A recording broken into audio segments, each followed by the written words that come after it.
The forces of the DPR and LPR destroyed the firing positions of the armed forces of Ukraine.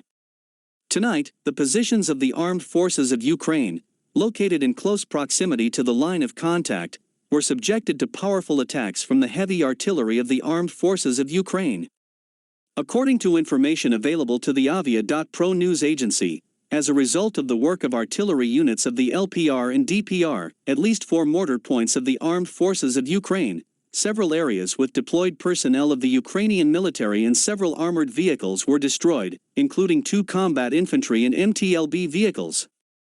It is known that, compared with the previous day, the LPR and DPR began to deliver powerful retaliatory strikes on the positions of the armed forces of Ukraine. To determine the positions of the Ukrainian military, counter-battery radars are used, which makes it possible to quickly determine the location of firing points and quickly suppress them. According to preliminary data, as a result of retaliatory strikes by the LPR and DPR on the positions of the armed forces of Ukraine, the latter have at least 4 wounded and 3 dead. However, such information has not yet received official confirmation from Kiev.